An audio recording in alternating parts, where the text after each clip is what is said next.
ఓం శాంతి 9/11/1969 అవ్యక్త బాప్దాదా యొక్క మధుర మహావాక్యాలు. భవిష్యత్తును తెలుసుకునే యుక్తులు. భవిష్యత్తులో ఏ విధంగా అవుతాము అనేది ఎప్పుడు స్పష్టంగా తెలుస్తుంది. దీపావళి అంటే ఏమిటి? బాప్దాదాకు పిల్లలపై ముఖ్యంగా ఏమి ఆశలుంటాయి? స్నేహం యొక్క ప్రత్యక్షత అంటే ఏమిటి? ఈ విషయాలన్నీ బాప్దాదా ఈ మురళి ద్వారా వినిపిస్తూ ఉన్నారు. దీపావళి శుభదిన సందర్భంగా ప్రాణప్రియ అవ్యక్త బాప్దాదా యొక్క మధుర మహావాక్యాలు.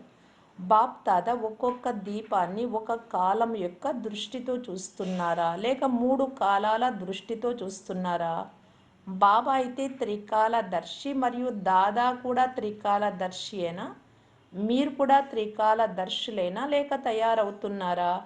త్రికాలదర్శులైతే మీ భవిష్యత్తుని తెలుసుకుంటున్నారా లేక చూస్తున్నారా? నేను ఎలా అవుతాను అనేది మీకు తెలుసా? పాండవ సేన మీ భవిష్యత్తుని తెలుసుకుంటూ ఉన్నారా? ఏమి అవుతారో మరియు ఏ రాజధానిలోకి వెళ్తారో స్పష్టంగా తెలుసా? లక్ష్మీనారాయణలు అవుతారు, కానీ ఏ నెంబర్లు అవుతారు? ప్రతి ఒక్కరూ తమ ఆలోచన చెప్పారు. మీరు ఎంతెంత ముందుకు వెళ్తూ ఉంటారో అంత మీ భవిష్య నామము, రూపము, దేశము, కాలము, ఈ 4 విషయాలు స్పష్టంగా అవుతాయి.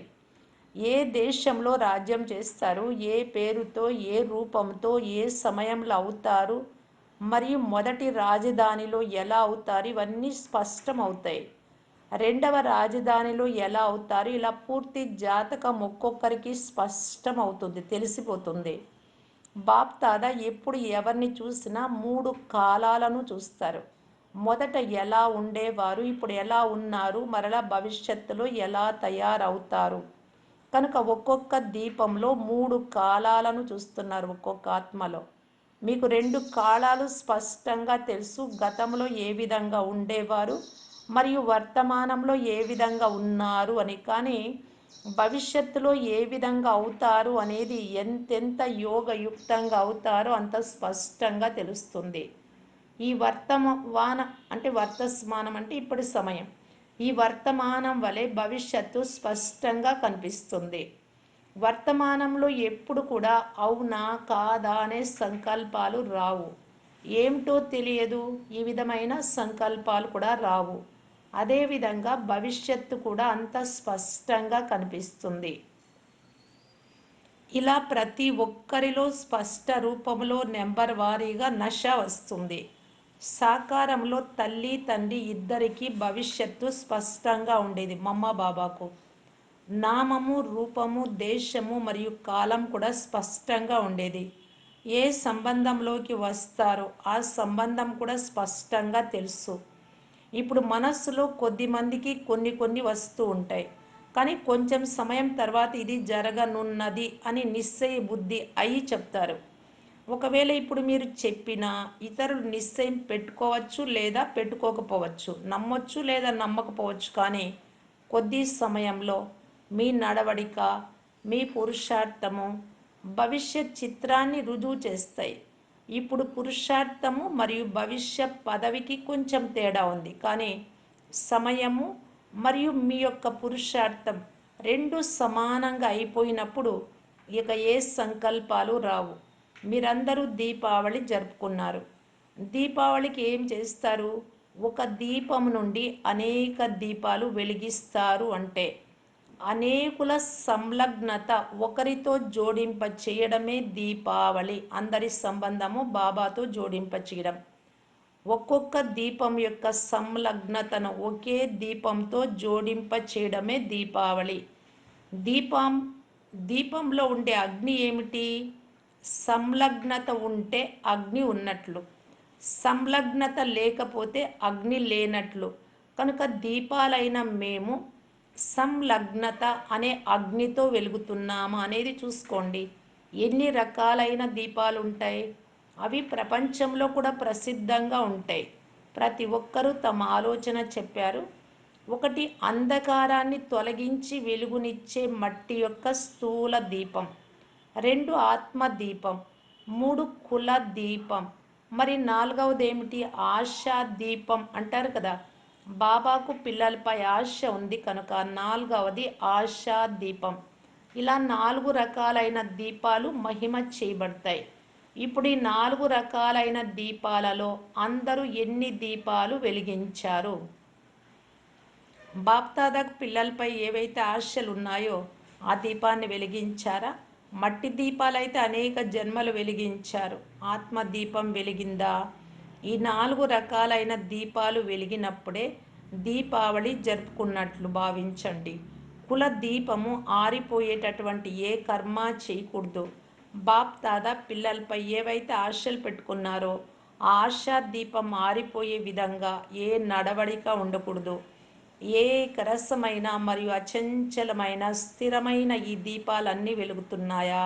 ఒకే విధంగా స్వయం యొక్క దీపాన్ని ఎవరైతే వెలిగించుకుంటారో వారు ఇతరుల దీపాన్ని వెలిగించకుండా ఉండలేరు. బాప్ దాదాకు పిల్లలపై ముఖ్యంగా ఏమి ఆశలు ఉంటాయి? బాప్ దాదాకు తన పిల్లలందరిపైన ఇవే ఆశలు ఉంటాయి. ఒక్కొక్క బిడ్డ మొదటి నెంబర్లోకి రావాలి అంటే ప్రతి ఒక్కరూ విజయీ రత్నంగా అవ్వాలి అని. విజయీ రత్నాల గుర్తులేమిటి? మీరందరూ ఏవైతే చెప్పారో అవి మీరు విన్నవే చెప్పారు కనుక సరి అయినవే. విజయీగా అయ్యే వారి లక్షణాలు మీరందరూ చెప్పారు. కానీ వెనువెంట విజయి అని ఎవరిని అంటారు అంటే ఎవరైతే ఇక స్వయం విజయం పొంది ఇతర ఆత్మలను కూడా తమ కంటే ముందు విజయీగా చేస్తారు. బాప్ దాదా పిల్లలను తన కంటే ముందు పిల్లలను పెట్టేవారు కదా. అదేవిధంగా విజయీ రత్నాల యొక్క గుర్తు ఏమిటంటే వీరు తమ సాంగత్యం యొక్క రంగును అందరికీ అంటిస్తారు. వీరి సాంగత్య ప్రభావం అందరికీ అంటుకుంటుంది. ఎవరు వీరికి ఎదురుగా వచ్చినా వారు కూడా విజయీ అయ్యే తీరుతారు. అటువంటి విజయీ రత్నాలు విజయమాలలో ఏ నెంబర్లోకి వస్తారు? స్వయం అయితే విజయీగా అయ్యారు, కానీ ఇతరులు కూడా మీ సాంగత్యం యొక్క రంగు ద్వారా విజయీగా అవ్వాలి. ఇదే సేవ మిగిలి ఉంది. కోట్లల్లో కొద్ది మంది విజయీగా అవుతారు అని అనుకోకండి. ఎవరు ఎలా తయారైతే ఆ విధంగానే ఇతరులను తయారు చేస్తారు కనుక విజయీ రత్నాలు అనేకులను విజయీగా తయారు చేస్తారు. వారే మాలలో ముఖ్య మణులుగా అవుతారు. కనుక విజయీకి గుర్తు తమ సమానంగా విజయీగా చేస్తారు. ఇప్పుడు ఈ సేవ మిగిలి ఉంది. కేవలం స్వయం విజయీగా అవ్వటం కాదు, అనేకులను విజయీగా చెయ్యాలి. ఈ దీపావళికి దీపాలన్నీ వెలిగి ఉంటాయి. అనేకమైన వెలిగి ఉన్న దీపమాలను ప్రతి ఒక్కరూ ధరించారా? ఎప్పుడైతే ప్రతి ఒక్కరి మెడలో ఈ వెలిగి ఉన్న దీపాల యొక్క మాల ఉంటుందో అప్పుడే విజయం యొక్క నగాడా మ్రోగుతుంది. ఎలా అయితే దివ్య గుణాల యొక్క మాల మెడలో వేసుకుంటున్నారో అదేవిధంగా వెలిగి ఉన్న దీపాల మాలను కూడా మెడలో వేసుకోవాలి. ఇక్కడ ఎంతగా దీపాల మాలను మీ మెడలో వేసుకుంటారో అక్కడ అంతగా వారందరూ మీకు ప్రజలుగా తయారవుతారు. కొంతమంది మాల చాలా పెద్దగా ఉంటుంది, కొంతమంది మాల కేవలం మెడ వరకే ఉంటుంది. ఏ మాల ధరించాలి? చాలా పెద్ద మాలతో, అంటే అనేక మందిని మీ సమానంగా తయారు చేసేది అని మిమ్మల్ని మీరు అలంకరించుకోవాలి. ఇప్పటి వరకు ఎన్ని దీపాల మాలను ధరించారు? లెక్క పెట్టగలరా? లేక లెక్కలేనన్ని ఉన్నాయా?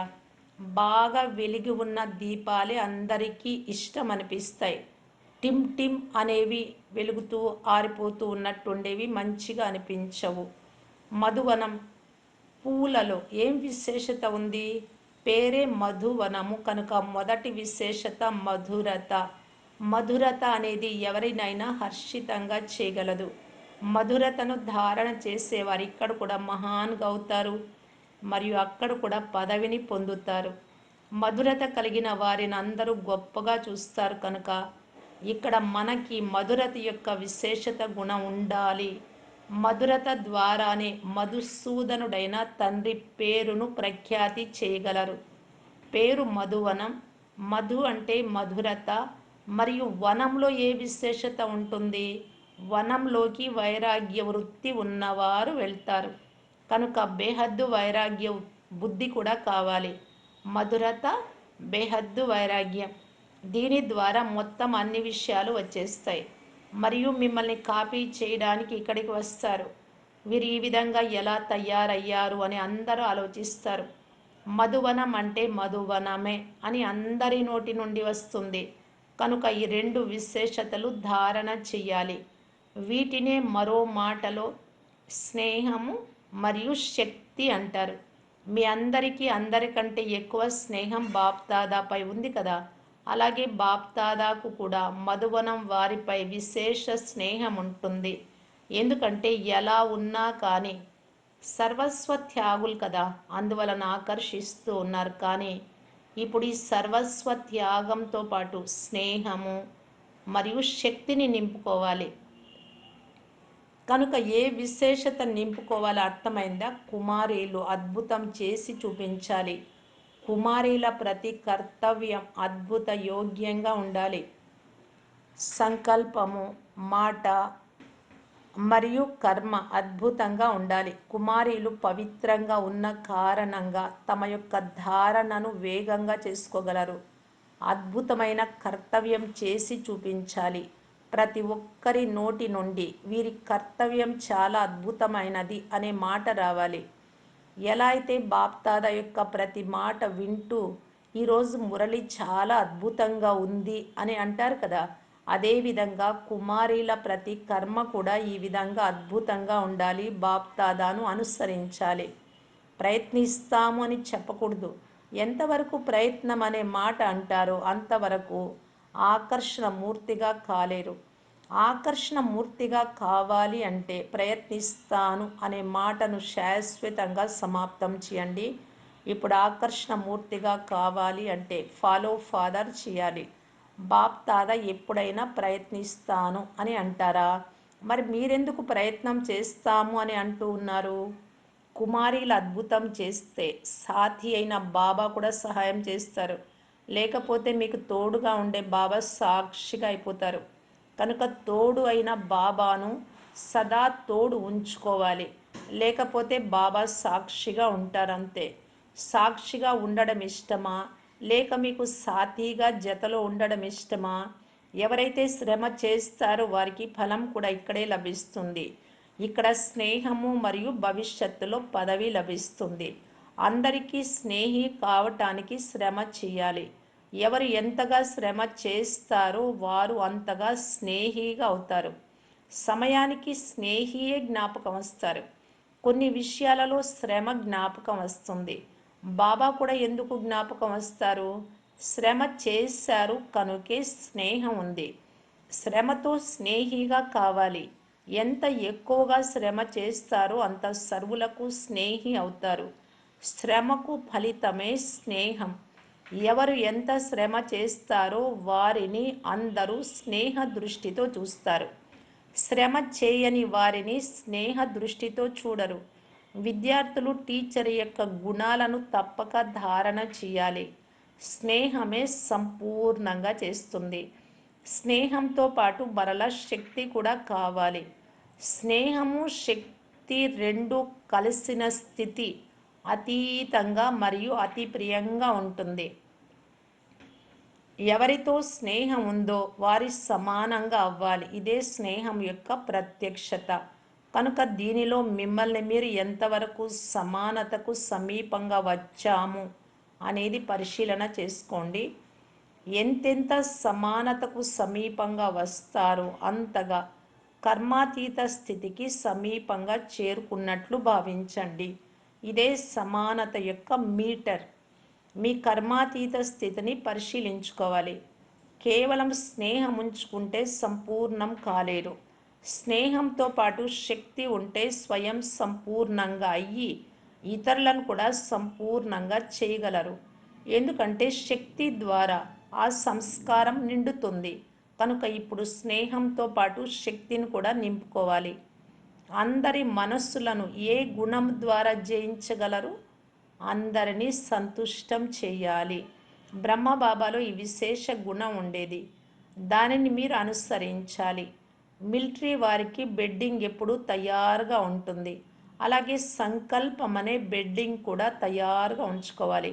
సదా తయారుగా ఉండేవారి సంకల్పం అనే బెడ్డింగ్ కూడా సదా తయారుగా ఉంటుంది. ఆత్మిక పిల్లలు, మీరు ఆత్మలు అని వాణికి అతీతంగా తీసుకువెళ్ళే పురుషార్థం చేయాలి. అందువలన పాత ప్రపంచంలో ఉంటూ దేహము మరియు దేహ సంబంధాలకు అతీతంగా అవ్వాలి. పవిత్ర ప్రపంచంలో ఉంటూ సదా పవిత్రంగా ఉండే శక్తిని ఇస్తున్నారు బాబా. పురుషార్థం చేసి సదా పవిత్రంగా అవ్వాలి. పిల్లలు సదా గుణగ్రాహకులుగా ప్రతి ఒక్కరిలో గుణాన్ని, మంచి గుణం మాత్రమే చూసి పొందాలి. నిందాస్తుతి, లాభము నష్టము, జయము పరాజయం అన్నింటిలో సంతుష్టంగా ఉంటూ నడవాలి మరియు దయా హృదయాలుగా అవ్వాలి. మంచిది. ఓం శాంతి.